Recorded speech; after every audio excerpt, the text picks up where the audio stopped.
Welcome to the Beyond the Mat podcast, an in-depth talk show discussing exclusively WWE topics.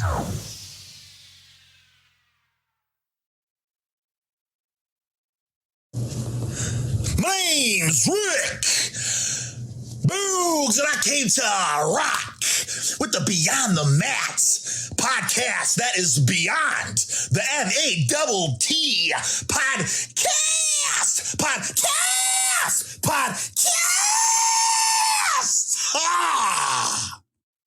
All right, welcome to Beyond the Mat. It is August 4th, 2022. We're going to go through everything that's happened in the last week, including Summerslam and the big returns we saw there, as well as the episode of Raw that I thought was pretty good. Probably one of the better episodes of Raw we've seen in a long time. It had a through line for the men's division and a through line for the women's division, as well as some emphasis on the U.S. title, which was nice to see. We've also seen Becky Lynch separate her shoulder while taking a glam slam in her match with Bianca Belair at SummerSlam. She's going to be out for about 3 months at least. And that was why they had the angle on Raw with her being attacked by Bayley and her group. We saw Dakota Kai and Io Shirai return. Io Shirai returning as Io Sky, as well as Bayley return after the Bianca Belair and Becky Lynch match. We also heard in the last week that WrestleMania 40 will be held in Philadelphia, which is my native ground. Believe me, it is a shithole, so don't get too excited if you're traveling here, but it should be a good event. It'll probably actually be a little bit cold in early April to be having WrestleMania. And we also have heard that there is positive reaction backstage to Triple H's booking and to his, position of power, and a lot of talent is excited about this, but there is also some talent that is worried that they may lose their position on the card and things like that. But those are people like Omos and Ezekiel, and for the most part, the top talent is pretty happy about this. Remember to follow us on Twitter at Beyond the Mat WWE. That's at Beyond Mat WWE. No the and 2 T's in Matt. And we're on Twitter and all social media platforms. Follow us on all audio platforms as well. And look for us on Patreon, patreon.com/Beyond the MATT. I got my guest Kyle with me today. How you doing, Kyle? I am fantastic. We are now in the age of Triple H, and I am so excited. How you doing?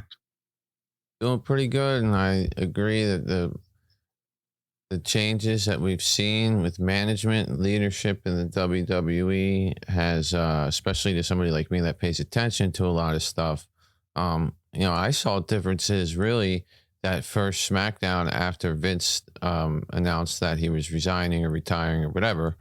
And, not huge differences, but differences in commentary, differences in presentation and pacing and things like that. And it's really starting to play out now.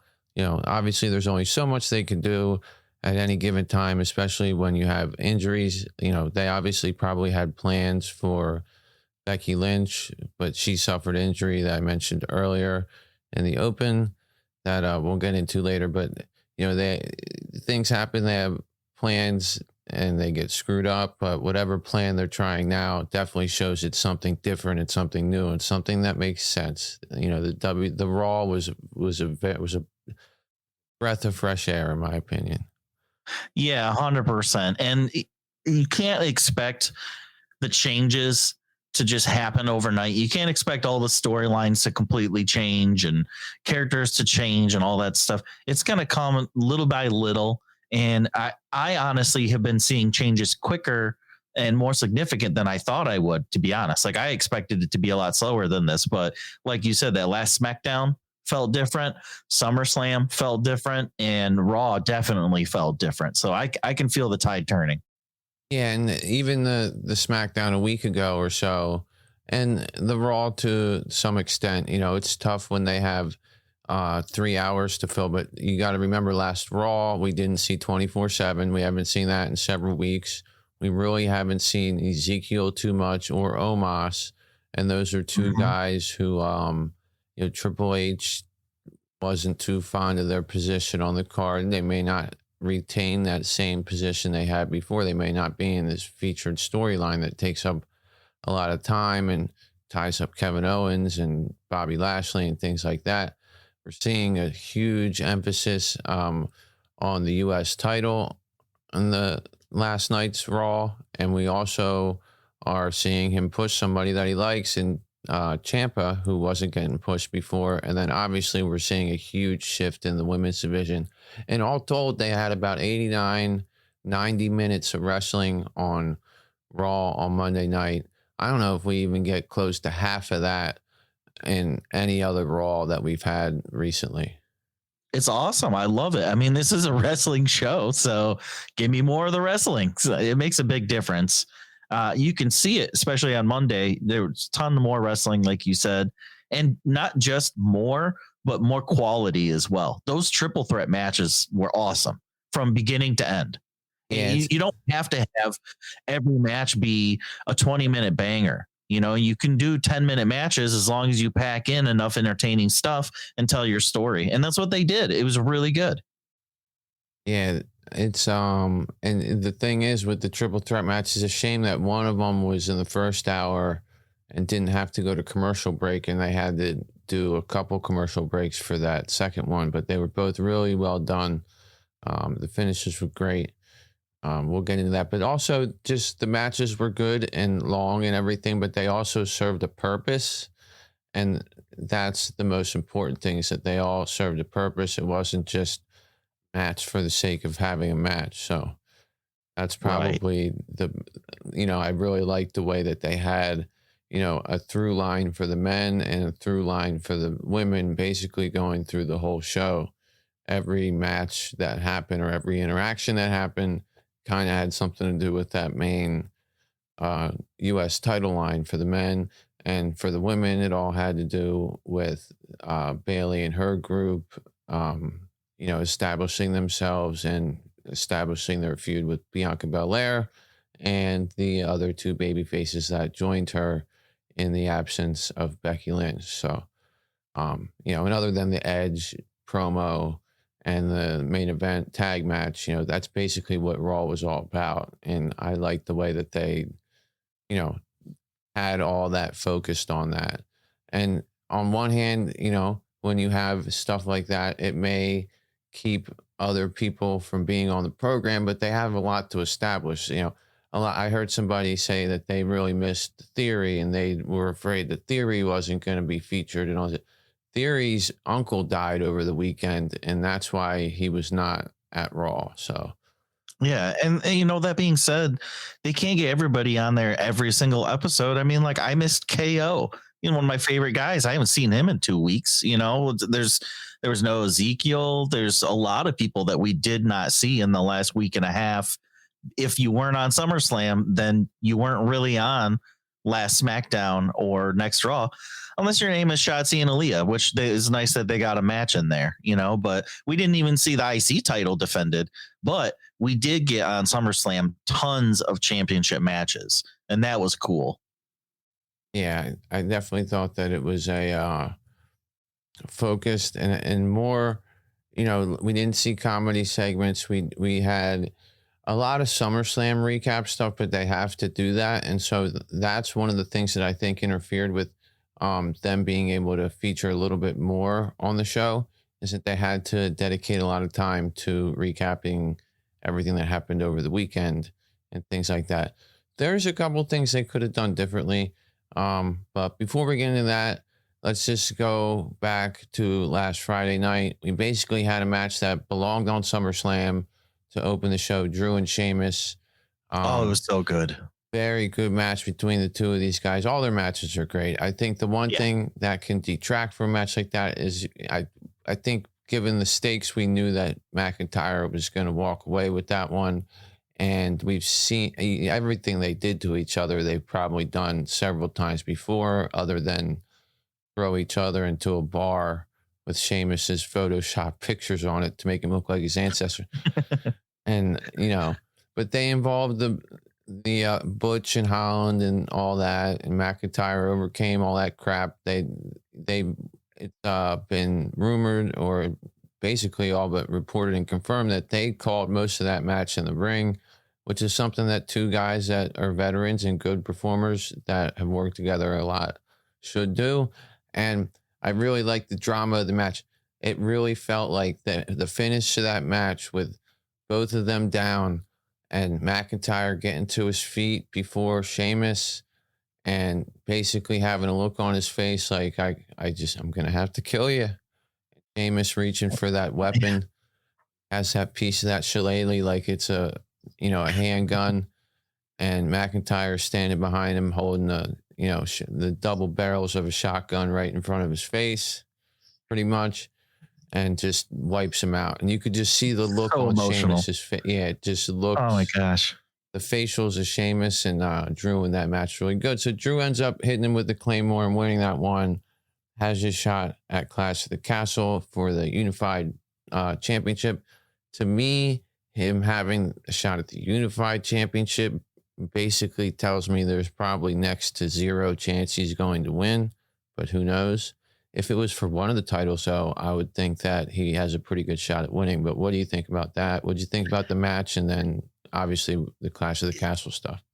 Well, the match was great. And, the WWE kind of showed their cards a little bit as far as when you're talking about, we knew who was going to win this with Drew winning, because 2 months ago, we already had Drew, promoting that specific PLE and, saying that he was going to be there to face Roman. People were already saying that 2 months ago. And then a month after all that came out, then they started this feud with Sheamus and Drew. So the writing was on the wall before the match even began, but that's fine because the match was super entertaining. And like you said, you had that very emotional moment where, Drew's kind of taking Old Yeller behind the behind the shed and, putting him out to rest. It was amazing. It reminded me of, when Shawn Michaels had to super kick Ric Flair, in their epic match to end his career. So that supposedly, yeah. So it gave me a lot of good feelings. It gave me a lot of like remembering the good old days kind of stuff, and almost like bringing back the Attitude Era. There's little hints of bringing back the Attitude Era that I've seen in the last week and a half since that SmackDown episode. And that's one example where, when you throw back to a classic match, it just makes you feel all warm and fuzzy inside. So that was great. As far as him, facing Roman and possibly winning the unified titles, I agree with you. I think it's pretty obvious he's not going to win it. And I think, again, the writing's on the wall here. WWE has constantly been mentioning for the last, 6 to 12 months, how long Roman's reign has been. And I think they're saying that because they want to get to a specific number. I think they're looking for either the 1,000 mark or maybe even more than that. So I can see Roman holding on to these titles no matter who faces him for the next year at least. So because he needs about 300 more days or less to get to the 1,000 day mark. That's what I predict there. I don't. Do you think there's any way that, not just to Drew, but do you think Roman will lose his titles in the next 300 days to anybody?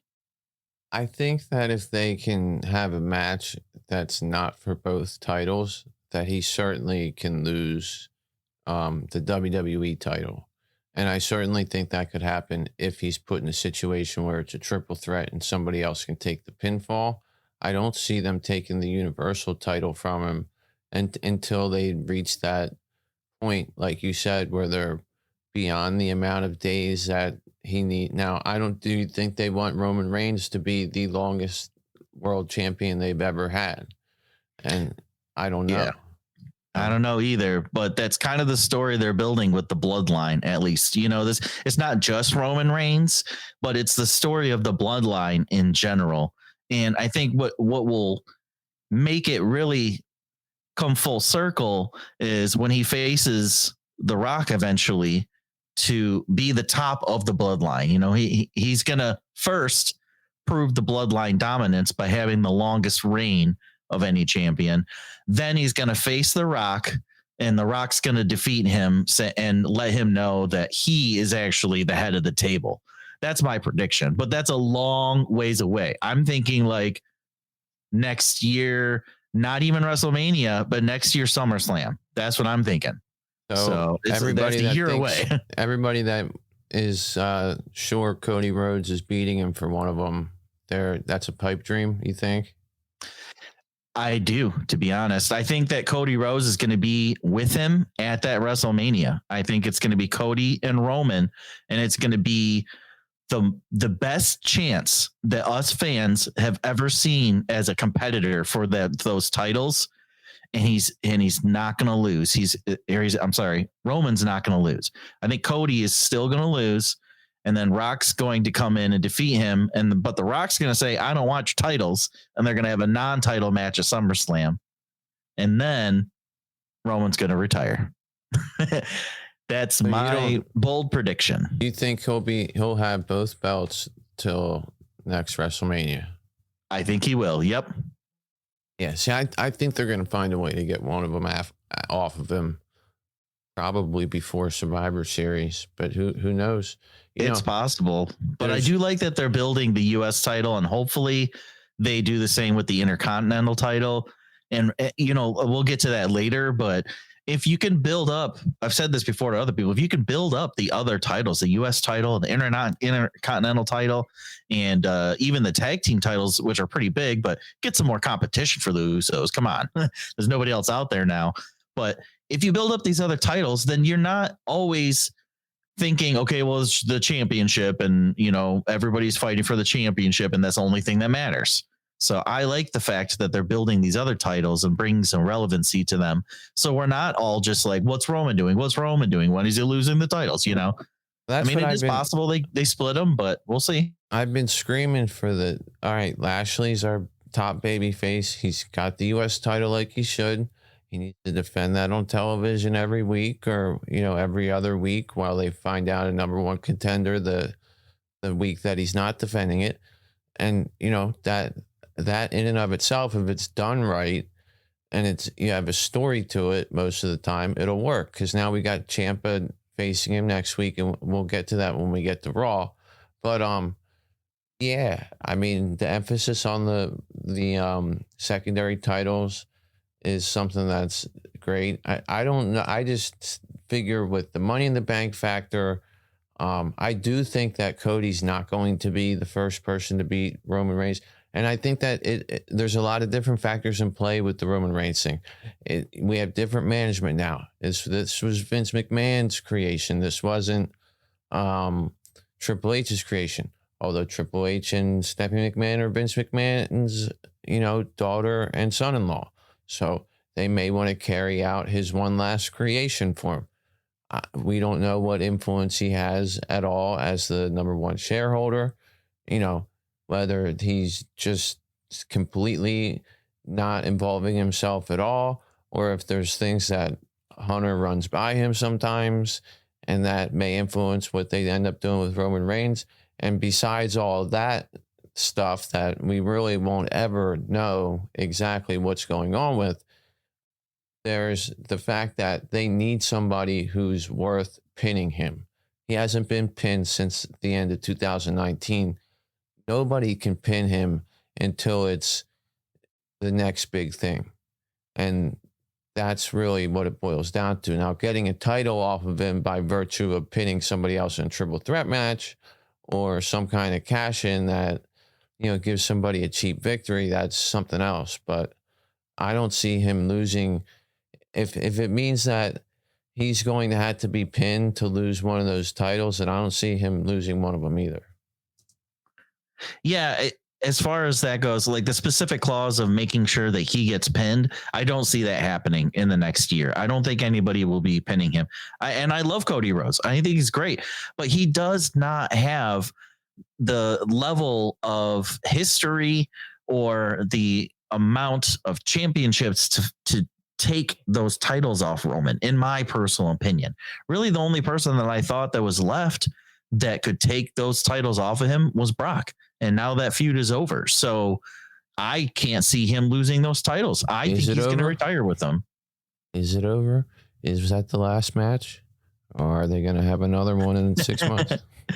Well, I'll tell you what, that match that they had at SummerSlam was awesome. And if that was the match at WrestleMania, that would have been the best WrestleMania of all time. Honestly, like the only thing that really brought down the last WrestleMania was the main event, which is just amazing. How can you say that of a WrestleMania, that the one thing that brought it down was the main event? But, you know, I think that story is done with the two of them. They might bring this story up, but it might not result in a match. Does that make sense? You know, Brock might come back and talk crap to Roman and vice versa, but they might not duke it out. They might end up duking it out with other people. We'll have to see. Well, I also think that they could have another match sometime, but it doesn't need to be part of this current Roman Reigns reign. You know what I mean? Like maybe in 4 years or something, when Brock is still, you know, Diesel like he is now, and when Roman Reigns is no longer the champion, they can have like a match with each other because they'll both be legends by that. I mean, Brock's should be a legend now. He's been there. He is. You know, he is 100% a legend. They don't really treat him like a legend because he's so big right now, and he's so over in the sense that even non-wrestling fans are they want to see him. They know his name, and he brings those eyeballs to the product. So he's got a little bit different view of him, but he's a legend. He's just as much as a legend as Randy Orton. He's just as much of a legend as Rey Mysterio, you know? Yeah, people like Cena, you know, guys that came in at the, you know, Cena, Batista, Orton, and Lesnar all came in at the same time. Batista hasn't been there forever. And, you know, Cena, I guess, comes around every now and then. But Lesnar, you know, has been around. You know, he went away for UFC, but he's been around a lot lately for this feud. But yeah, I could see them having some kind of match like a couple years from now, but it doesn't need to be done. Or that story as part of Roman's overall story isn't necessary anymore. But speaking of WrestleMania, I figured, in my opinion, the best match there was Becky Lynch and Bianca Belair. They opened SummerSlam, and we'll get to talking about that right after this. The Beyond the Mat Podcast. We'll be right back. Welcome back to the Beyond the Mat Podcast. All right, welcome back. So Bianca Belair defends her Raw Women's Championship against Becky Lynch, big time Becky Lynch.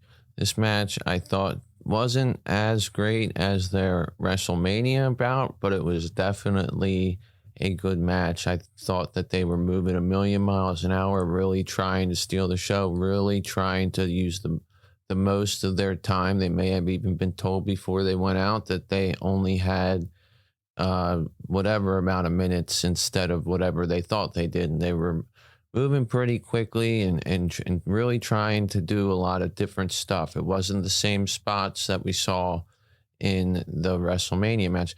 Now, early in the match, Belair went for a glam slam, ended up slamming Becky on her right side rather than straight down. This is where Becky sustained the separated shoulder injury. She was favoring her arm for most of the match. They fought ringside. They were all over the place. At one point, Becky did a float over stunner that Graves called Diamond Dust. I've never seen Becky do that move before. That was pretty cool. Nice, yeah. Yeah, that was a nice move. The finish saw Becky looking for the manhandle slam up on the second rope, and then Bianca Belair reversed that into a beautiful, absolutely picture-perfect Spanish fly. And that set her up for a really emphatic, powerful head-planting KOD for the win. after the match, Becky went up to Bianca, offered her left arm or her left hand because her right arm was probably in so much pain. And you could see pictures on social media and things like that of her shoulder just totally out of place. It was pretty ugly looking. So she must have been in a lot of pain. And for that to have happened early in the match and for them to do all that stuff, including that Spanish fly, which requires equally as much athleticism from the person giving it as the person taking it, But anyway, so she extends her hand and as a sign of respect to Belair and shakes her hand, and they embrace. They have a moment there, and then we hear the heel version of Bayley's music. Bayley comes out down the very long aisleway they had there, stops at about maybe 15, 20 feet from the ring. She's not mic'd up or anything, which I thought was a little bit strange. And she's just barking at Bianca, saying, you remember me, because she was feuding with Bianca when she got hurt. And then next thing you know, we get Dakota Kai's music and the crowd pops for that. And then we get Io Shirai's music, and the commentary is calling her Io Sky. That's what it said on the Tron. So they renamed her Io Sky. I don't know which one's easier to say.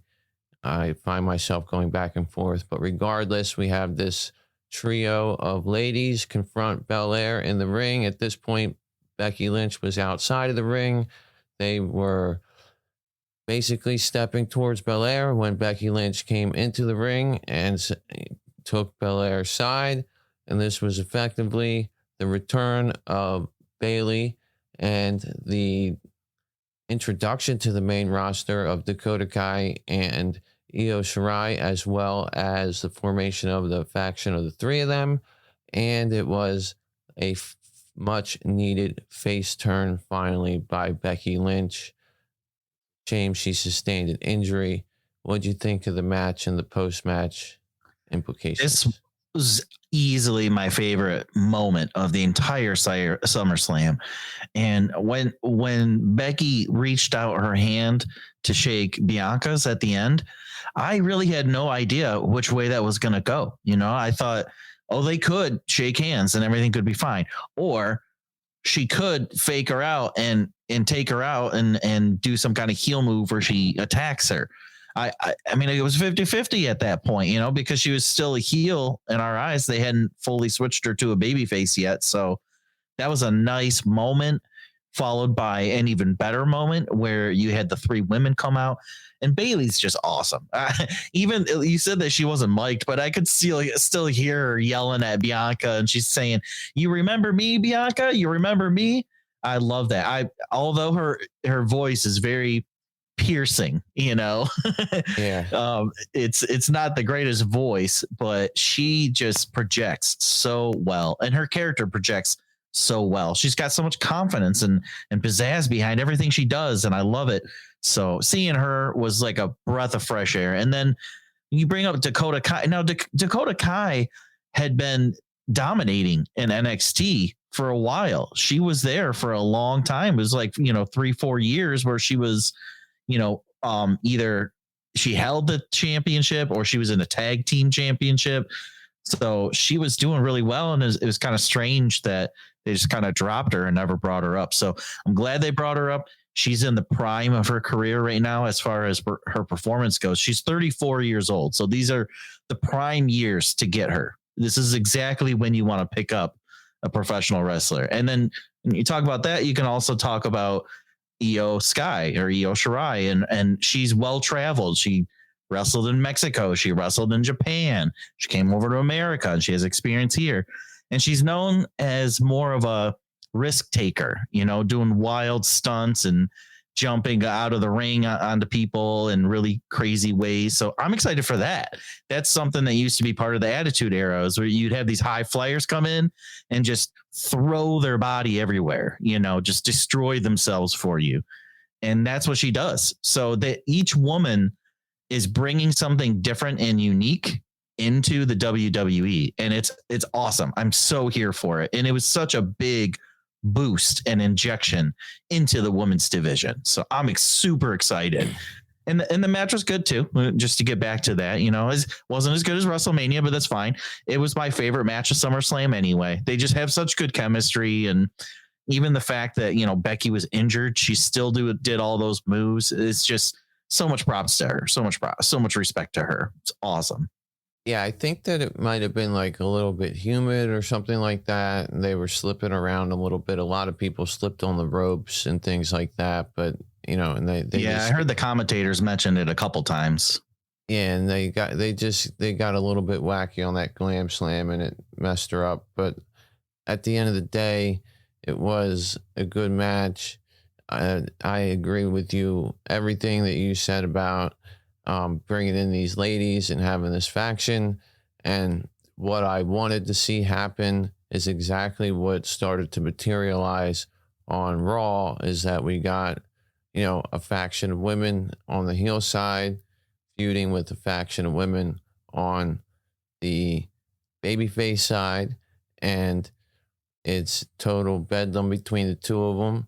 And there's a champion on one side and, a ringleader of each crew. And it's giving a chance for Dakota Kai and Io Sky to get over on the main roster. And the way they booked them, which we'll get to, I thought was done really well. So overall, I thought this was definitely the best move of the night as well. You got anything else to add about this one before we move on to The Miz and Logan Paul? No, not really to add to, the SummerSlam match or the moment. When we get to talking a little bit more about the episode of Raw and how it opened with Bianca and Becky, I'll add a little bit more, but just major props to both these women. They put on an excellent match, and if there's some way to make them feud again and get them in a match again, I'll take it, because I love watching these two wrestle. They're great. Yeah, they have absolutely great chemistry. I definitely think it's a genuine statement when Bianca says that she learned a lot from Becky this year, and vice versa. I think Becky learned a lot from Bianca. I think they both gained from each other. And, you want to talk about, everyone wants to talk about long-term booking and all this stuff. This is an example of long-term booking at its finest. This is a story that came an entire year between the two of them. And same with Brock and Roman. They started at SummerSlam last year, and they finished at SummerSlam this year in the main event. And, the knock on that one was that they've had so many freaking matches. Well, if you think of it this way, if you don't consider the matches when Roman was a babyface as a part of the total matches they had, because it is a different dynamic now, then those matches are kind of required to have a year-long feud. So I can kind of understand why they've met 8 or 9, however many times, because if you take the babyface ones and then the heel ones and you make them sort of different because they are different, they're part of a different story, then it makes a little bit more sense. But moving on. Totally. We got The Miz and Logan Paul. Miz comes out with a picture of him giving Logan Paul the skull-crushing finale at WrestleMania just after their match. And he also is flanked by Maurice, who looked great, and Ciampa, all in matching gear. So we know that Ciampa and Maurice are going to get involved in this match. Logan Paul comes out wearing the same yellow and black gear that he had at WrestleMania.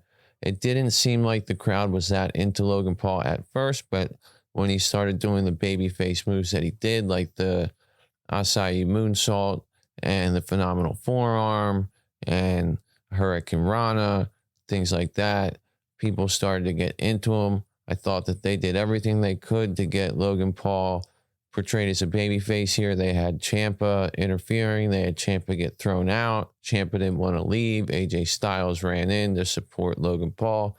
Logan Paul ended up winning this one when just after he hit a absolutely beautiful frog splash off the top rope to the announce desk, wiped out the Miz. Miz beat the count back into the ring. Miz then tried to hit Logan Paul with that encased picture, baseball card, whatever the hell it was, of him giving the skull crushing finale to Logan Paul. He missed, almost hit Maurice, held himself back, got shooken by that. That allowed Logan Paul to hit the skull crushing finale and finish the Miz off. What'd you think of this one? It was pretty good.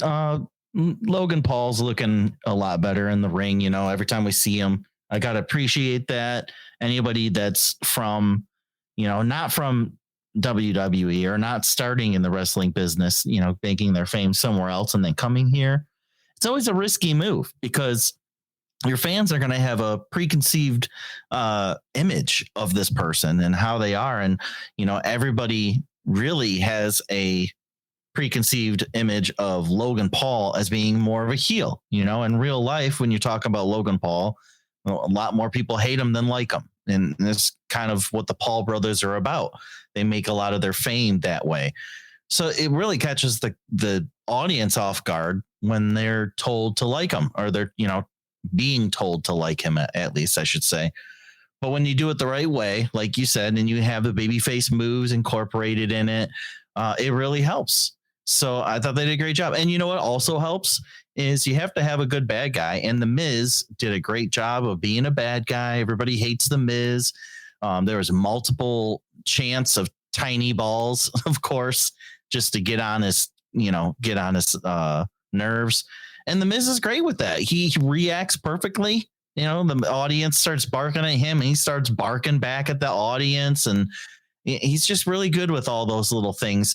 To be honest, it's really hard to do that. A lot of people, when they get the audience crapping on them like that, they have a difficult time reacting in the right way, either in character, you know, staying in character when they react, or not letting their emotions get a hold of them.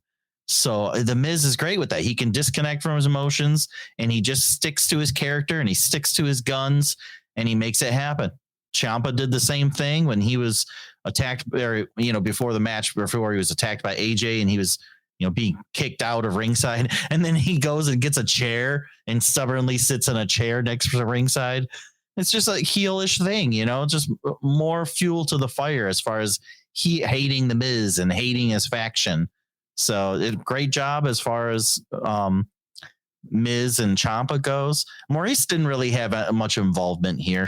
I don't even remember her doing much. She might have distracted the ref at one point. She didn't really do much here. So, I mean, I guess, you know, it's nice to have her as part of Miz's image, but she didn't really do much. I was kind of disappointed. I thought maybe a loaded purse was going to come in handy there or something, you know? Yeah, she just had but it was really, what's that? She had the balls purse. That's it. But she had the balls purse. Yeah, she got on the apron a couple times. That's it. But yeah. But you know, this match was pretty good, but I wouldn't say take it off the card. I think it was a good enough match to have on SummerSlam.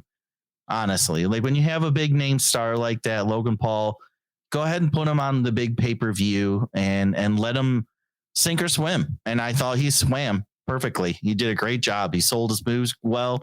He sold Miz's shots well. Yeah, I liked it. You know, it wasn't great, but I liked it. Yeah, not great. Not gonna be great. I thought The Miz did better than he normally does, honestly, in the ring. I thought that he did a good job of leading Logan Paul because obviously Miz is the veteran. Thought Logan Paul with the frog splash was, you know, that was a beautiful frog splash. You know, getting the arms onto the legs on and all that distance that he cleared on it. You know, it could have looked really sloppy. You know, we saw somebody later in the night that, you know, was on the top ropes and almost fell off. So I just thought that his composure and his ability to do that stuff tonight was good. Miz as a heel, obviously, you know, great heel, perfect person to put somebody up against when you want somebody to be favored by the crowd or the crowd get behind because nobody likes Miz. You know, I agree. He's great at all the heel stuff. You know, he and Corbin are the same way with that. They maintain their composure. They maintain their heat with the crowd. The only thing I don't like about Miz, I don't like the way he comes out for his entrance. I don't know why. I just don't. And that's such a small thing. It just, every time he comes out, I'm like, why does he walk like that? It's stupid and annoying.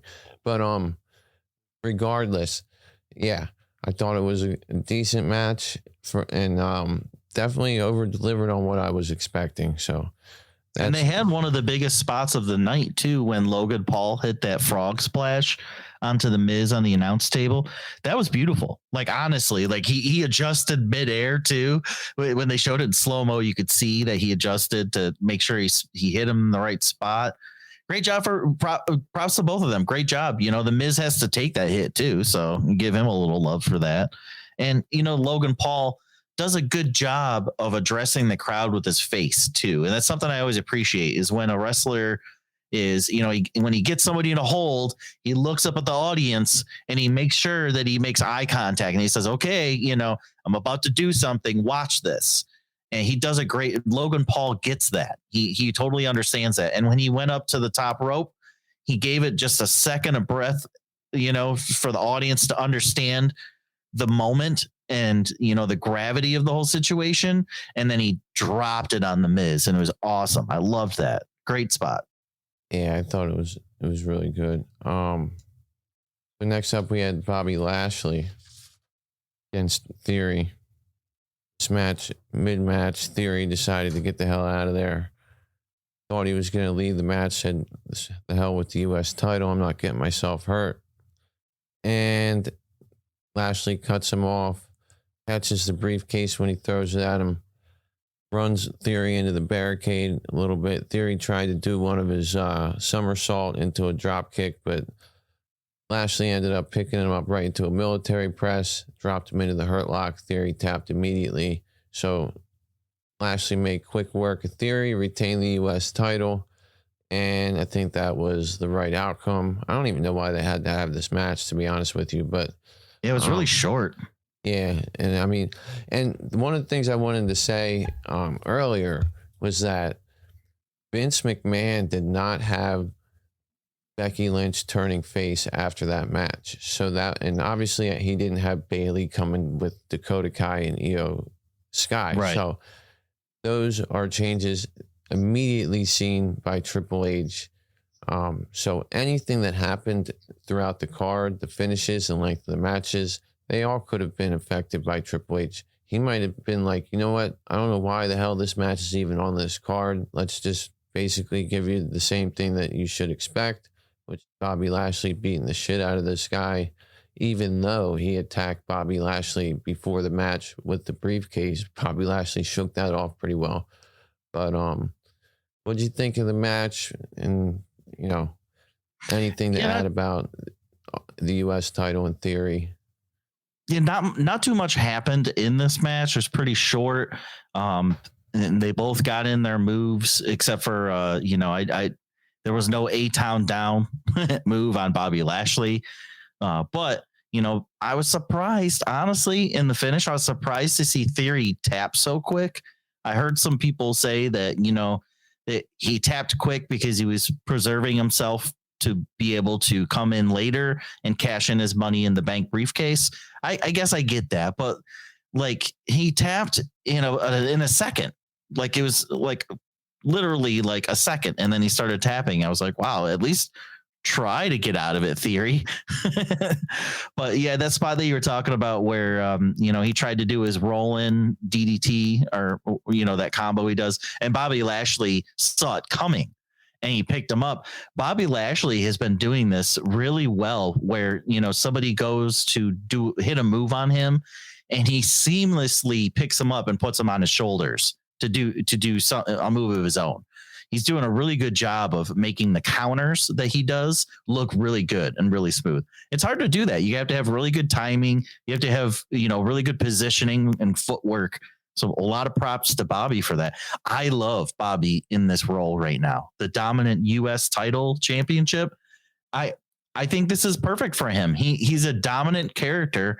He doesn't need to be losing. He needs to be winning every week. And for him to hold the U.S. championship and win every week with it, it really elevates the title too. So I really appreciate that angle. And it's obvious that Triple H, or, you know, whoever's in creative, is trying to build the U.S. title and I love it. I'm totally here for it. I've been waiting for them to build up the US and IC title. So it did a lot for that. I got to give it props for that.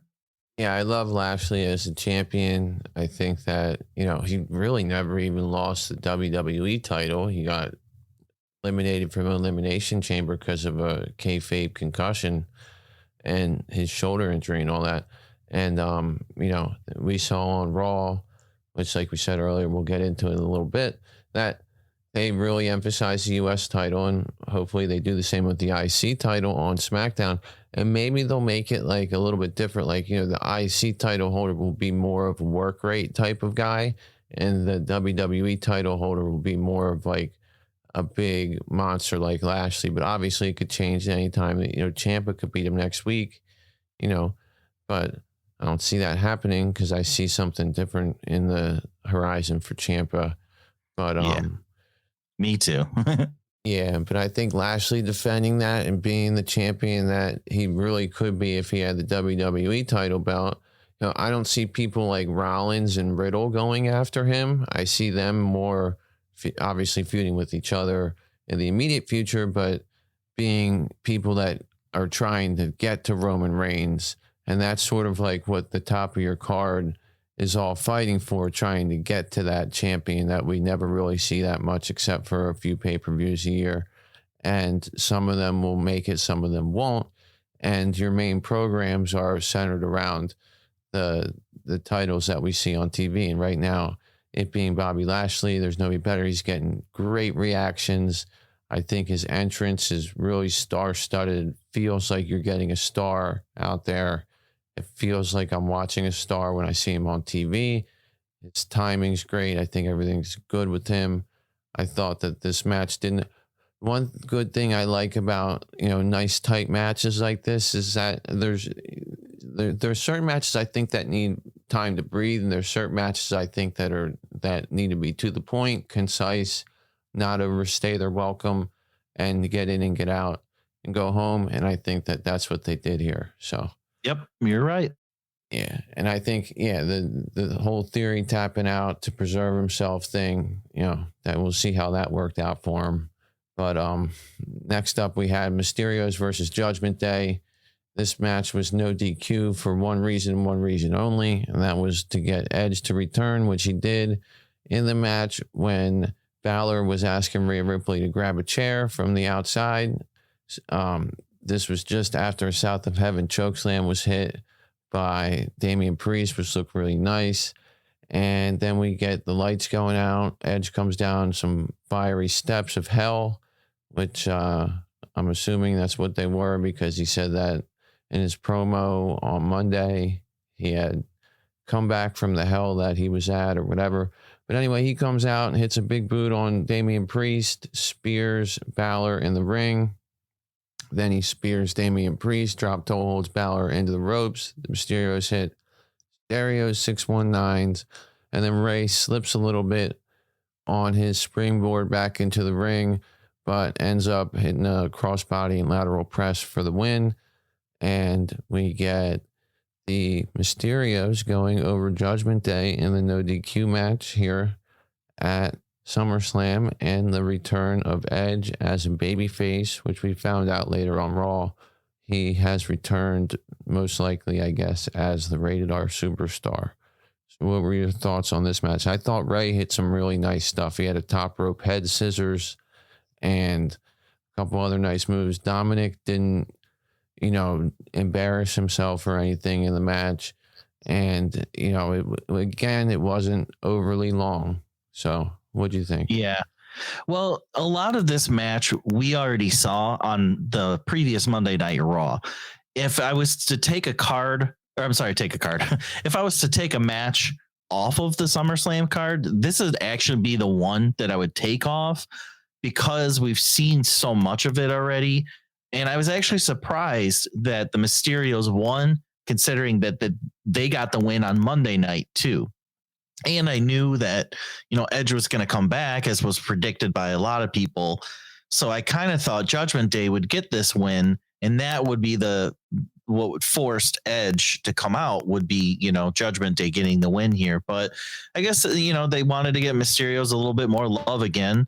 Judgment Day is really getting buried. And, officially on Monday, Edge made it official by saying he's coming after the Judgment Day. So, I think all three of them are going to be out of that group pretty soon. I don't know if they're going to maybe kind of implode on themselves and, start feuding with each other.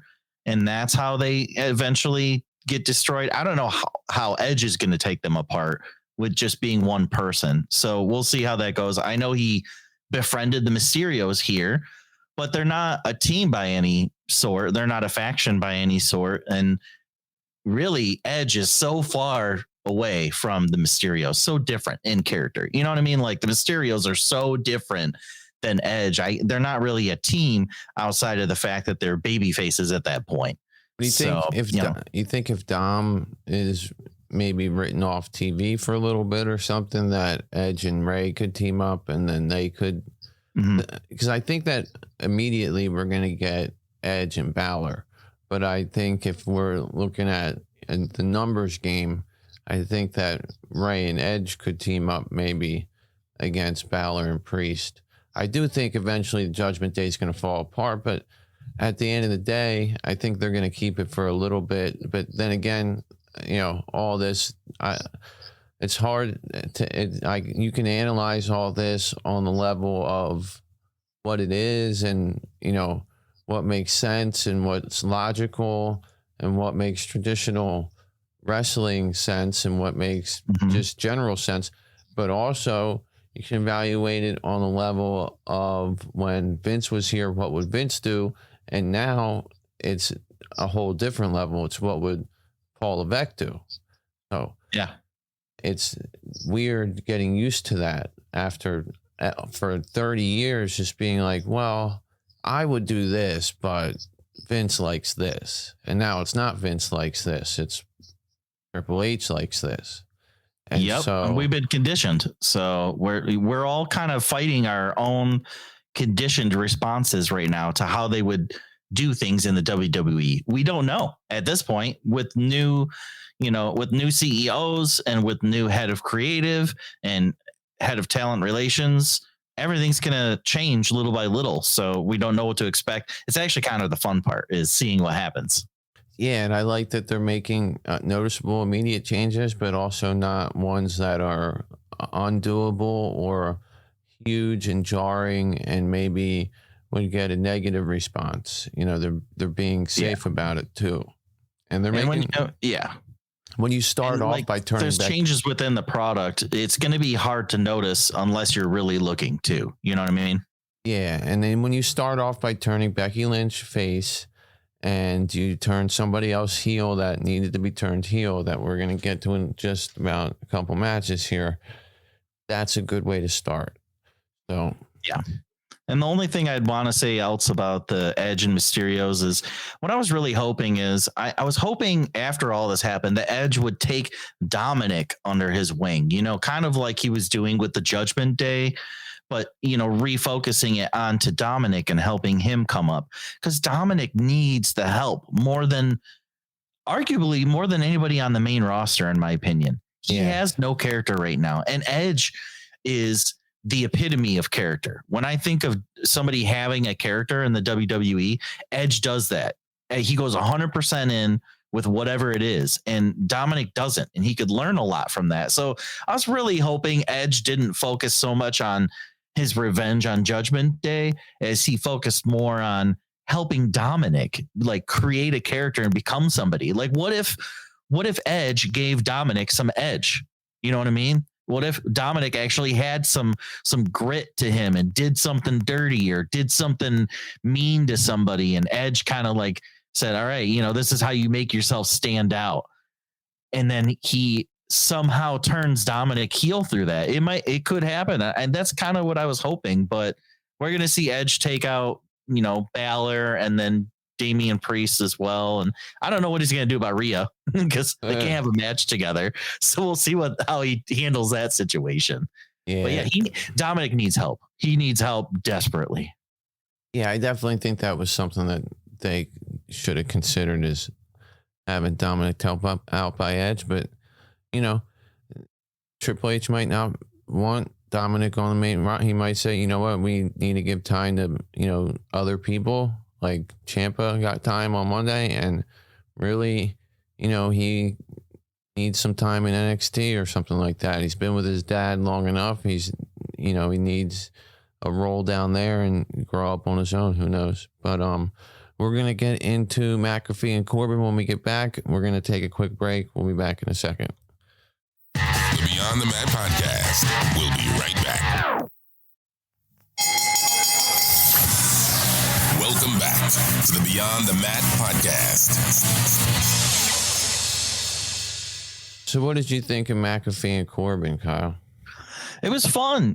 Pat is great with the audience. He really gets people behind him. He's just kind of like an everyday man. He just seems kind of like a down to earth person. Everybody feels like they can relate to him.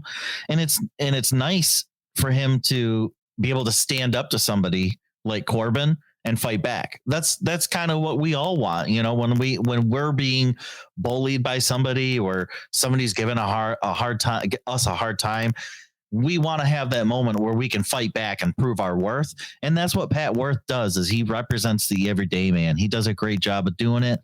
He did a couple of his patented backflips off the top rope to show his athleticism. Because when you look at him, you don't think of athleticism. He's got, I'm not going to say dad bod. It's not a dad bod or anything like that. But, he's not very ripped or defined anywhere. So, or when you say kind of think former NFL punter, you don't think of athletic either. Right. Exactly. And to think that him and Corbin were on the same team together too. And when you look at Corbin's pictures, when he played football, he was an offensive lineman. And so he was a lot wider, I'll say it that way. He was a lot bigger and wider when he played football. So both of them have changed since their pro football days, but yeah, it's fun. They got into a pretty good rhythm in the first half, but I'm pretty sure that Pat got winded. He got gassed, as they like to say, and I could tell he was moving real slow, not in a real slow selling way, but in a, like, I can't get to the top rope because I'm too tired kind of way. He still pulled off his moves though, and got the win, which we all love. So it was fun. There was a point where he was kicked into the corner and they had to check on him just to make sure he was all right and that he could keep going. And he it was real slow. The transition to the next spot, Corbin was just basically waiting for him. I think Corbin played it off, pretty well. Come on, Pat, you loser or whatever.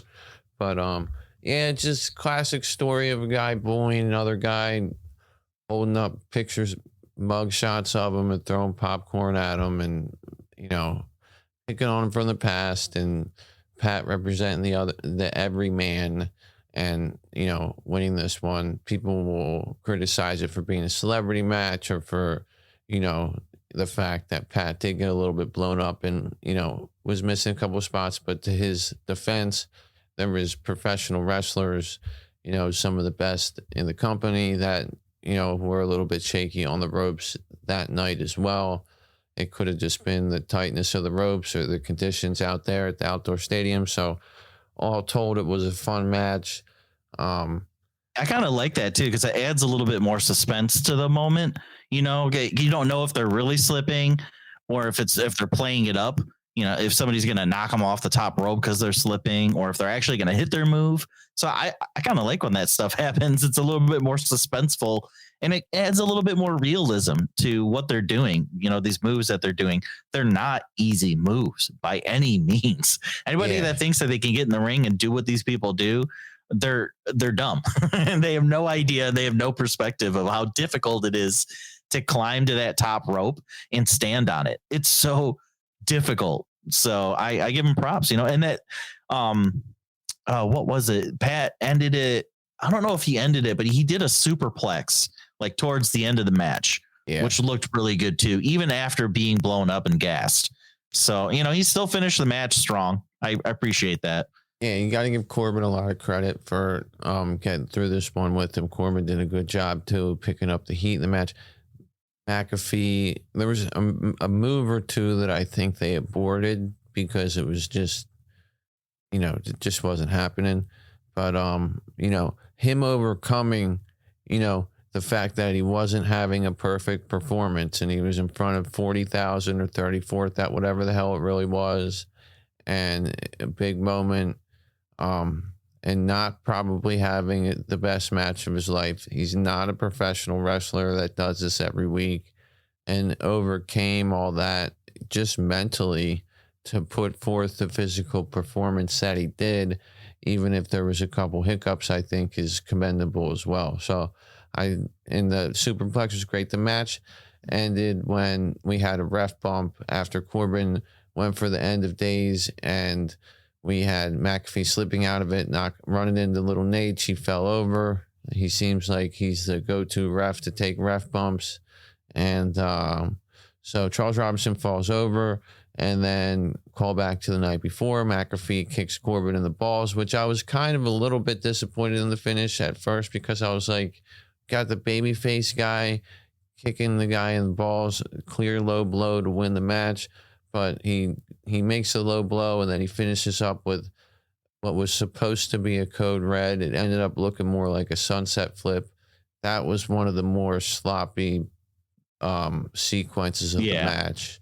A little bit sloppy there. Yeah, where you could tell that it was just probably not the best idea to go for a code red, honestly, on Corbin that late in the match. But that's what they went for. It still turned out to me, I thought it was a sunset flip, and I was just like, oh, okay, sunset flip out of the corner. Nice, whatever. But yeah.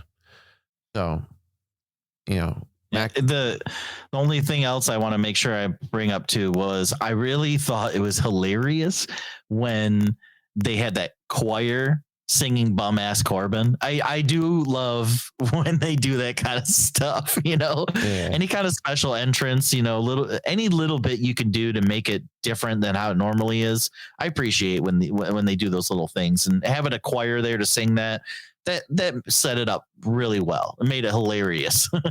Yeah, it was good. And speaking of special entrances, the Street Profits got one against the Usos. They had those my Dawkins. they had the Titans cheerleaders bring them out. They were dressed up. They looked great. Yeah, they had the cheerleaders and the Profits. Yeah, I was referring to the Profits in the Tennessee Titans looking gear. This match, the Money in the Bank match was probably at the end of 2022. We'll look back and say that might have been the top 2 or 3 one team versus the other tag team matches there was. There might have been a triple threat match somewhere that may have been a little bit better. I don't know. But as far as that Money in the Bank match, probably one of the best tag team matches of the year. Probably one of the best tag team matches that WWE's put on in years. Outstanding. They built heat against both baby faces. They didn't dig. What made the match to me as great as it was is that they accomplished everything they did. They had plenty of time. The crowd was hanging on every single near fall. They really thought the Profits were going to come away with that at certain points. And they didn't dig deep into their arsenal of moves. They didn't just go for every spot. We didn't see the Uso splash for the pop-up Samoan drops, or the silencer, or the sky high into the frog splash. So they didn't use all of their moves, so that psychologically in the next match, they'd have a whole different move set to use and build their in-ring psychology around.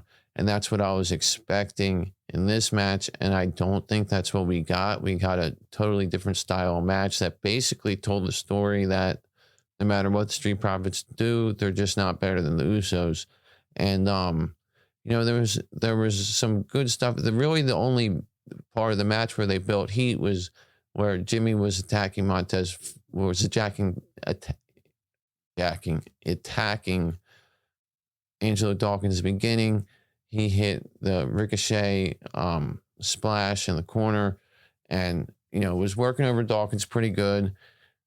We had a spot where Montez Ford hit a big frog splash, but he sold the landing, and took a little while to make the cover. Jeff Jarrett counted, and it was only a 2 count. Montez Ford was then arguing with Jeff Jarrett, was actually, if you go back and look on it, laying on top of Jey Uso. Should have had a pin because Jey Uso was laying down as well. And instead, Jeff Jarrett was arguing with him. And I think that was just a mistake that wasn't supposed to be caught on camera, but they had a visual pinfall there. But regardless, they did a lot of different high spots. We had Montez Ford hold the ropes so that Dawkins could do the swanton over the ropes to the outside. But the finishing sequence after that frog splash I spoke of earlier was a little bit weird to me because Ford tagged Dawkins in, and then the Usos both rolled out of the ring and went in front of the announce desk. Montez Ford then went towards the Usos and then kind of looked unsure of what to do, then hit the ropes, went for a suicide dive when pretty much anytime Montez Ford does some kind of attack to the outside, it's going to be over the ropes. Does a suicide dive through the ropes. The Usos cut him off with super kicks. And then Dawkins takes his time coming all the way around the ring. And in all this time, still ends up getting wiped out by super kicks himself. They throw Ford into the crowd over the barricade, get Dawkins back in the ring, set him up for the 1D. Hit the 1D on him, and Dawkins takes the pins. Usos retain. Now Montez Ford does a good job in certain situations of sort of playing off like he's unsure of what to do and getting frantic, and then he does it, and then that ends up costing him the match. Like that's what ended up happening in his match with Seth Rollins on Raw, when he sort of hesitated to go up top, and then he went for the frog splash and things like that. But I just didn't understand Montez Ford going for a suicide dive, which he never does, and Dawkins not being able to avoid 2 super kicks that were coming from a mile away, and then basically this match ending the way it did. I guess they weren't aspiring to top their first match, and they just wanted, and again, this could be a different, something that was booked differently because of the change in the booker, but I don't know. What do you think of this match, and what do you think? Yeah. I mean, like I said at the night, I don't mean to keep going. I'll let you go in a second. Oh, yeah, go ahead. Like I said, the night it happened, I was asking you, so who's next for the Usos? The only babyface team's the Mysterios, and then they face them on Raw and beat them. Man, but I have no idea. Yeah. And it almost feels like after watching this match that the bookers didn't know either. Like, I feel like something might maybe have changed behind the scenes from WrestleMania to this, because that match was very disappointing in the sense that, like you said, they didn't do, the moves that you expected. It didn't have like a build up, and it didn't step up from the last match, which it should have done. And the ending was kind of sloppy, and it really made the Street Profits look kind of dumb. Really, both of them made some bad decisions in that match, which is not, you don't build up this giant feud in order to have one team just kind of blow it by making dumb mistakes. You make the dumb mistakes before the big match, and then in the big match, you make the right choices, and then the outcome happens from making the right choices. So I'm very confused as to why they did that whole thing. I don't know where the story's going for either team now. The Usos don't have anybody else to face. Like you said, there's no more babyface tag teams for them to face that are worth a damn. And, I'm not going to listen to somebody tell me that the Viking Raiders are now a challenger, or the New Day, or, these teams that are barely mid-card tag teams. If you want to rank the tag teams with low card, mid-card, high card, top of the card, Usos are obviously the very top of the card, and every other team is mid-card or lower. You know what I mean? Like, they don't have any other babyface team besides the Street Profits that are at that top tier. They need Riddle and Orton back. The RK Bro was over so much. And obviously you can't do much about injuries. So I'm not saying like bring Orton back because he's injured while he's injured. I'm not saying that. They need to throw together a couple other guys that are singles that aren't doing much. Exactly. Like Owens and Zayn or something like that, or Edge and somebody or whatever. Yeah, I mean, you could have Miz and Ciampa be a tag team. They haven't even fought as a tag team yet. I can't remember. Don't quote me on that. But they're working together, but they're not a tag team. They still do individual matches, singles competitions, but they're working together. So make them a tag team. I know they're not baby faces, but it's just add to the division. The division needs it. In both women's and men's, they both need additions to the tag team division. They do. Yeah, especially since, you said the New Day just wrote Woods off TV the other night when Eric and Ivar put his ankle in a chair and beat it with their Viking shields. I'm pretty sure that was a sign of him being out for a while, just as Becky's out for a while. I don't, he sold the shit out of that. And so I think he's probably going to be off TV for a little bit, but I don't know. They got to figure something out with their tag team stuff. Otherwise, there's no point in the Usos even having titles. Yeah, and when you're talking about putting ragtag tag teams together, most of the options you have for people that are singles competitors, they're heels. So, it's hard to make a babyface tag team when you don't have any baby faces out there that are available to put together in a team. So, they kind of put themselves in a bad position with this. You could throw together anybody and I'd be fine with it just to see how it turned out. A lot of people complain sometimes when two random people are put together as a tag team. What are those guys doing together? There's no reason for them to tag together. But for me, it's like, well, why not? Just have them tag together and see how it goes. Sometimes chemistry is developed that way. Sometimes magic comes out of that. You never know what's going to happen. Test it. Why not test the waters? I feel like WWE has been playing it safe for the last 8 to 10 years. Like everything is booked so safely. And why not take some risks? Throw some weird tag team competition out there. Throw some weird matches out there. People you didn't expect to fight each other. And I think we're seeing that a little bit now that Triple H is taking over. So it makes me happy. I'm excited for it. Yeah, I was thinking maybe that, along the lines of Sami Zayn and Kevin Owens, like there's somewhat of a story there because you have Sami Zayn, the quote unquote honorary Uso, maybe he gets in some way, he turns on the bloodline turns on him for whatever reason. Then he has heat on them. That turns him babyface. And Owens makes a babyface turn as well. We know they're friends. Maybe they become a team. And I'm just trying to think of the... Yeah. I'm fine with that. And they're both heels, but they're both the heels that you could change to a babyface easily. Both of them. Yeah, I'm just trying to think of the path of least resistance here to something that makes sense as a storyline contender for the Usos, because they don't have anything, man. I mean, they even tried the match that we talked about on Saturday night on Monday Night Raw as the main event, which we'll get to as well. And before we do that, do you have anything else on this tag match before we move on to Liv Morgan and Ronda Rousey? Nope. Let's do it. Let's move on. All right, so this match was quick. It was about less than 5 minutes long. The night before on SmackDown, we had Liv and Ronda in a tag match together. Liv refused to tag Ronda in, and commentary was kind of a little bit weird about it because they're framing it as, well, Liv should do the smart thing and tag her teammate in, and if they would have said, well, she's trying to preserve her body and do the smart thing, she should try to preserve her body and do the smart thing and tag her opponent in and let her opponent take the beating here. And because of the way they frame this, it didn't make her look as much of a brave sort of hero as it could have. Now, as it turns out, Ronda comes in and cleans house. Fast forward to the match the next day, Ronda totally dominates Liv. Liv didn't really do much except for hit a crucifix driver at one point for a 2 count.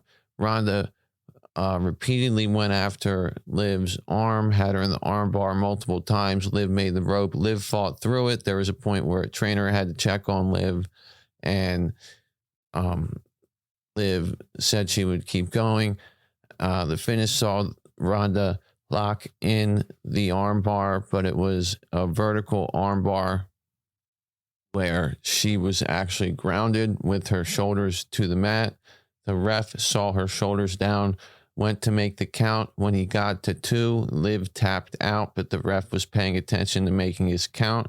So Liv retained the title by pinfall, while Ronda Rousey lost by the tap out. Then post-match, Ronda gets frustrated and she attacks Liv Morgan. Referee comes to break her up and she ends up attacking the ref. Now, I do think this was a heel turn for Ronda Rousey because she attacked Liv Morgan, the babyface, post-match in a non-sanctioned situation. I don't think her attacking the referee accentuated the heel turn, because attacking the referee is something that crowds pop for. People like seeing zebras getting their ass kicked for some reason. But I do think Ronda Rousey turned heel here. I think that because she attacked the referee, it's going to lead to her being suspended for a little bit. That way Liv won't have to deal with her and Liv can deal with somebody else. Maybe even a returning Sasha Banks or Naomi, who there have been reports of that have reached some kind of preliminary agreement to return to WWE. We don't know if it's going to be sooner rather than later, but it looks like we are going to see them return, and I would most likely assume that they'd return to the SmackDown roster. And also, we don't know what the hell they're going to do with anybody who's currently on the roster, what Charlotte Flair's doing, or who they're going to call up or bring back. So there's a lot of different moving parts there. But as far as Liv Morgan herself in this match, she got totally dominated. I didn't think that this made Liv look good at all, because at the end of the day, she tapped out and she lost and she didn't compete. The finish, I didn't like it at all at first. I came around to it after thinking about it a little bit. It's actually kind of clever and smart because in a way, it's designed to protect both people. I get it. But at the end of the day, the way Liv won the title was by cashing in the Money in the Bank briefcase and rolling Ronda up. The promos that she's cut have been less than spectacular. They've all been about she just wants it more and loves it more and is more passionate than everybody else.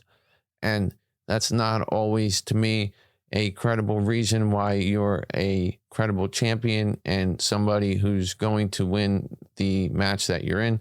I also think that in this match, had they give Liv Morgan more offense and shown her and portrayed her as somebody who could hold her own a little bit more than just reaching the ropes with her foot every time she's put in the arm bar and then eventually tap out, that would have made her look stronger, even though she tapped out.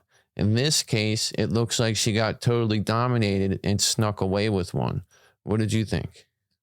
Exactly. If you were to think about, how Liv got the briefcase, she won it legitimately in that match. That was a great moment for Liv. But since that moment, if you were to view Liv as a heel instead, a lot of these things would make more sense. So like when Liv cashed in her briefcase on an injured Ronda, that's more of a heel thing. That's more, I can see Theory coming out and doing that.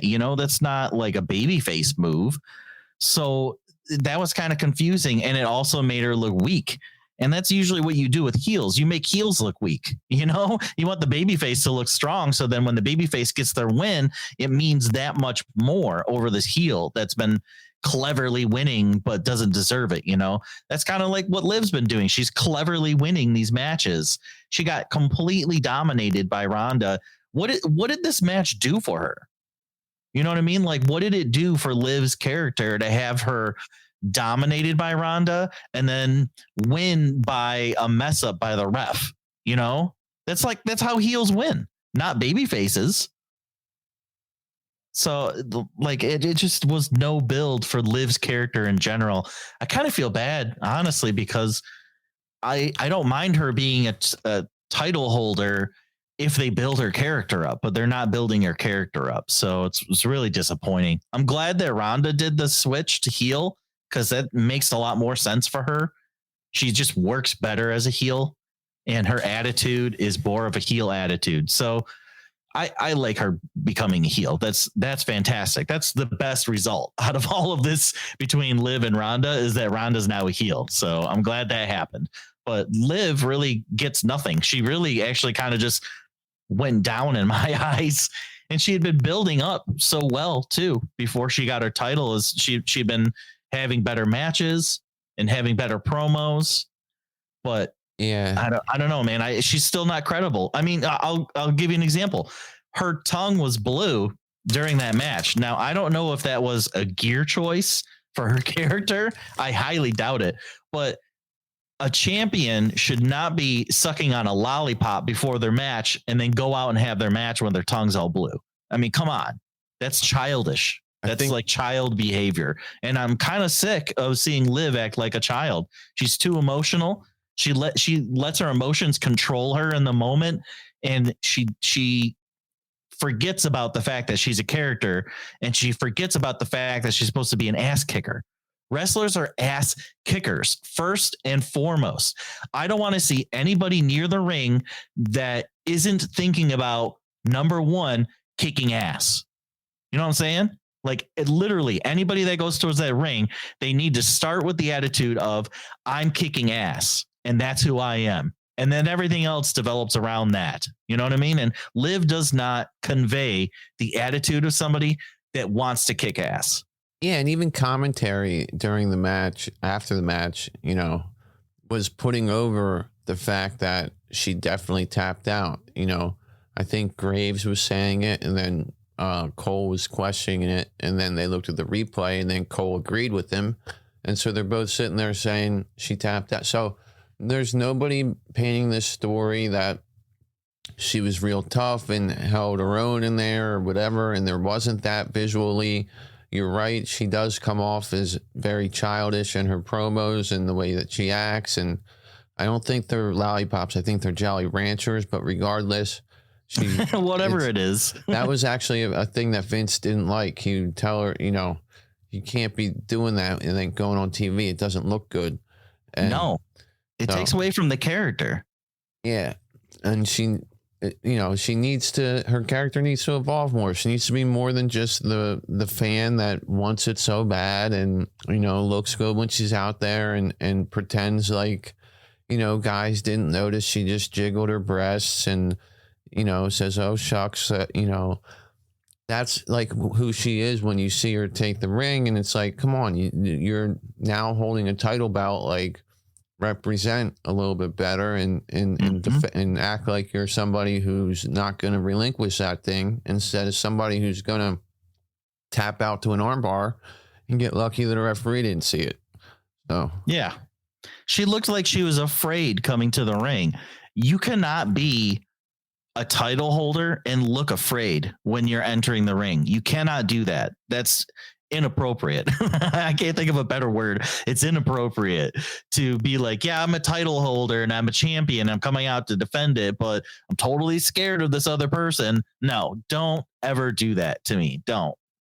Yeah, I think at the end of the day, you know, they taking the title off of her would have been a mistake, and they had to protect Rousey, and that's how they decided to do it. I know that this match did lose some time because I think Logan Paul and Miz went a little bit long. Somebody went long. A couple matches went a little bit longer. And so this, like all the entrances, probably because of the ramp. Yeah, probably something like that. But they didn't have as much time as they were going to get. But what was it going to be? Just Ronda completely killing Liv Morgan? Because that's basically what they did. Is Ronda just destroyed her. I mean, and you know, speaking of the women's division in general, on Friday at SmackDown, you know, Shotzi beats Aaliyah and looks decent in the match, and it wasn't bad. You know, the match was a little bit longer than we usually see, and I enjoyed it. And then for some reason, they have this stupid backstage segment where Morgan and Rousey get pissed off at Sonya Deville and who is she with? Natalia. They get pissed off at her, and then Rousey comes storming to the ring. Shotzi's out there with a microphone laughing like a goofball at Aaliyah, and Rousey just swats her like a bug out of the ring. And it's just like, wow, they just made Shotzi look terrible. Yeah, and that made Ronda look more babyface too.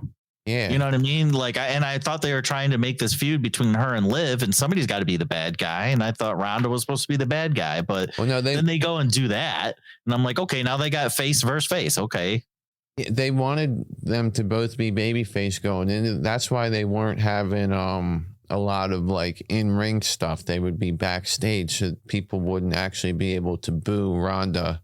Even though Ronda, if you notice in that tag match, people were chanting, Ronda Rousey and we want Ronda and all that. And she got a big pop when she was tagged in. But their intention was to have this match, for whatever reason, at least the way that Vince had set it up, for them both to be getting cheered going into this match. I don't know why.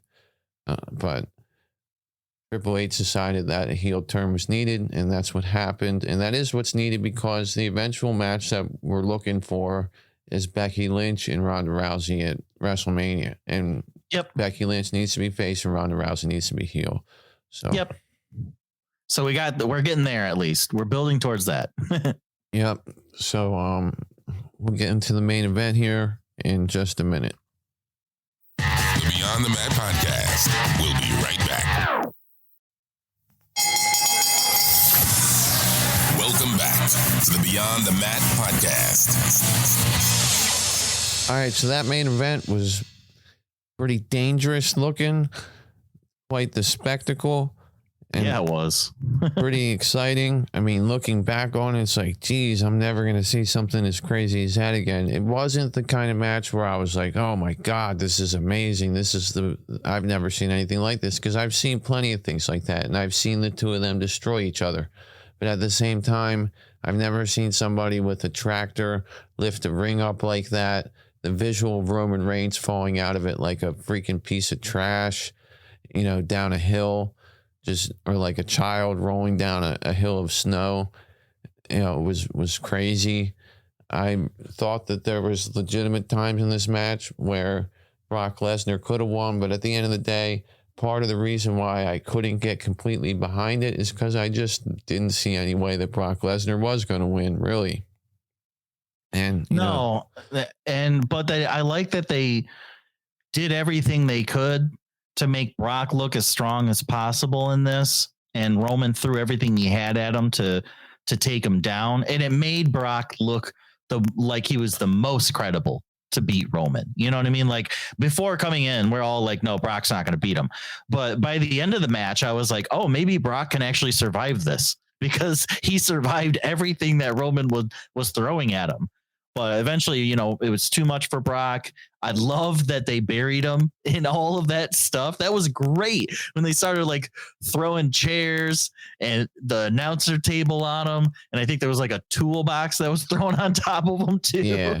And Roman's just chucking it too. He's like complete disregard for Brock's safety, just chucking chairs on him and stuff like that. And it was cool. I liked that finish, and it was fun. It was just a fun match. There was a lot of action. There was obviously a lot of count points where, you have two people laying on the ground and the ref's counting to 10. But I'll give the ref credit. He started counting fast. He started his counts quickly. He didn't wait. As soon as somebody was down, he started with his one. There was no like downtime before he started his counts. So that was good. He kept it moving. There was some people that I was chatting with on that night, I should say. And they're like, I want to see a 45-minute match. And I'm like, I don't know if this is going to go past 12 minutes, because the first match they had at WrestleMania was so short. But I'm glad that it had some length to it. There's plenty of time for Brock and Roman to rest in between their giant hits. I'll give both of them credit for doing a great job. They killed each other out there. I really liked when Brock put Roman through a table, and then when Roman got up, Brock put Roman through the half a table that was left. There was just like one half a table that was kind of angled on the side of the ring, and he threw him into that, and it looked really painful. Like both of them had to have been hating themselves the next day because they put each other through a lot of pain. So I appreciate that they really duked it out. Like at WrestleMania, it was just, their power moves and their finishers, and that was it. In this one, you got to see plenty of action people going through tables, titles being thrown into people's faces. You got people coming out of the woodworks with the Usos coming out there, and Theory comes out there and fails with his situation. And out of all of it, the best spot in the entire match was when Paul Heyman took a bump and F5 through the announcer table. Out of all the things I thought I would see in the match, that was by far not one of them. So that was awesome. I give Paul props for that. So it was great selling by both of them too. They both, this is one thing I noticed is early in the match when the counts started, they were getting up at 6, and then they got up at 7, and then they got up at 8, and then they got up at 9. So it really built, it really built up. They did a great job of doing that. I give them both props. It was fun. It wasn't great, but it was fun. Yeah, they did a good job of, making it a brutal match and working the count numbers and things like that, and really beating the hell out of each other. Lesnar did the Thez press off the top of the tractor to start it out and had control most of the time. And then he got put through a table twice when Heyman interfered a little bit, distracted him. Then, we get to a point where Lesnar's got the goddamn ring lifted up in the air. Heyman's going crazy. And Lesnar's going to pick up Reigns after he falls out of the ring. The Usos attack him.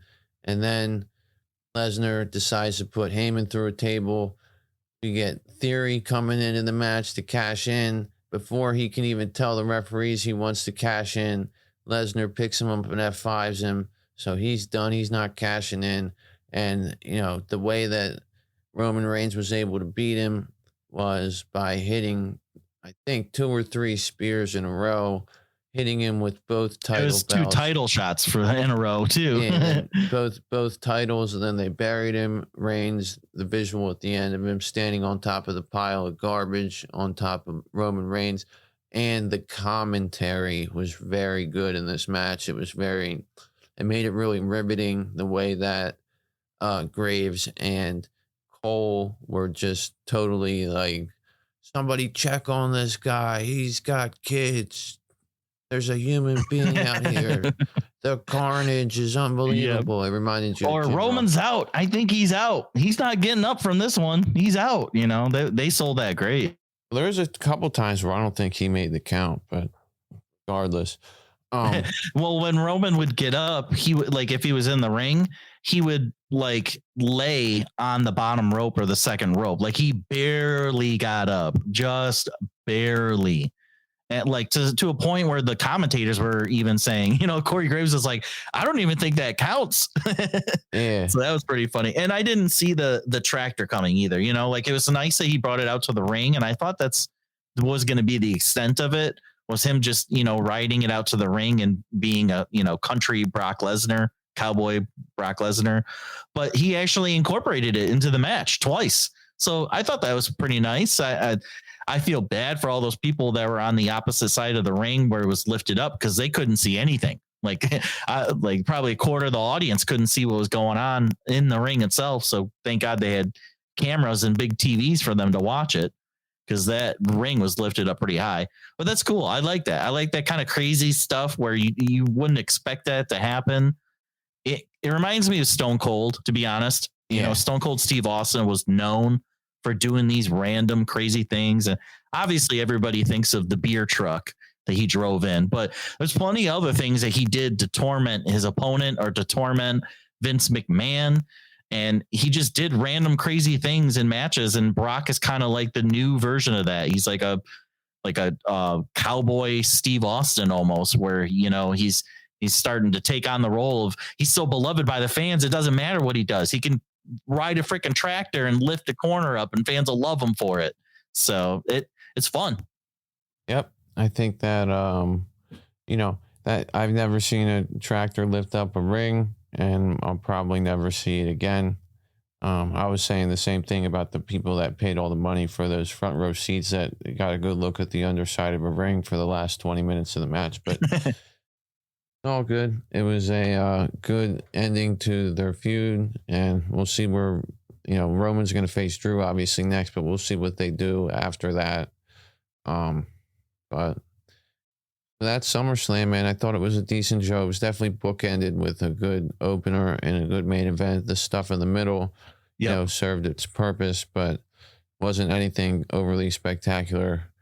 But yeah, they just got you through. You know, there's the matches got you through to the next thing, and I liked that they gave Drew a moment to come out there and get some babyface love. That was really great. I like that they had Riddle and Seth out there, even though they didn't have a match. They still had an opportunity to show up and at least get in front of fans. So that was great. They had Kane come out there and do an introduction. It wasn't much, but he did his, you know, in-ring fire display, which I always love. Kane's one of my favorite. Like, you know, if I have a top 5 list of wrestlers, he's on it. I love Kane and everything he did. I love the days of when he would just run into a ring and take out both people in the ring and then leave. You know, I loved that. He didn't even have matches when he first came in. He just destroyed people. That's all he did. He wasn't even in matches. So it was cool seeing him. It was just good. It was a good SummerSlam. It wasn't, I wouldn't say it was a great SummerSlam, but it was good. You know, I'm going to give it a B+ rating if I had to rate it. Yeah, I think that for me, because there was the returns and the heel and face turns involved, in that it felt like the right people won and the effort was there, I would give it an A- as a show. Yeah, I mean, it was a great show. It was a good show. It was a lot of fun. As far as the outcomes go, I did think that the outcomes were pretty predictable. There was only one match that I got wrong as far as my predictions went, and that was the Judgment Day and the Mysterios. I thought for sure the Judgment Day was going to win because the previous Monday Night Raw, the Mysterios got the win when Rey Mysterio had his 20-year anniversary. So I thought Judgment Day was going to get this one. It's kind of go-home math, if you want to call it. But that was really the only one that I got wrong prediction-wise. But what I love is that I feel like fans need to realize that you can have a show that has predictable endings and predictable outcomes with matches, and it still could be good. It can still be entertaining if you tell a story, you do it the right way, and you have good matches. And that's what this had. This whole show had good matches, and the promos were good. There wasn't a lot of them. You don't need a lot of promos when it comes to a pay-per-view or a PLE. You need the matches. So they did a great job with that. And I liked it. Yep, I thought it was a good show, and, you know, they left intrigue and reason for you to tune into Raw with the returns and all that stuff. And so, you know, I thought it was a good show, and they went off the air with the freaking ring 20 feet in the air. So I thought it was good. But other than that, that will conclude the SummerSlam portion of this episode. We will be back with part 2 to talk about Raw, everything else, have our awards and our trivia for the week. You got anything else about SummerSlam before we go? No, man, I'm just super excited for the future of the WWE. And I think SummerSlam was a great example of the change that's going to happen. Me too. And I'm, you know, SummerSlam left me excited for Raw, and it delivered to my level of excitement. And I'm excited for SmackDown as well. We will see you guys on part 2. Remember to follow us on Twitter at BeyondMattWWE, and our Patreon is patreon.com/BeyondMatt. We'll see you on the other side. Thanks for listening to Beyond the Mat. Remember to subscribe so you don't miss a show.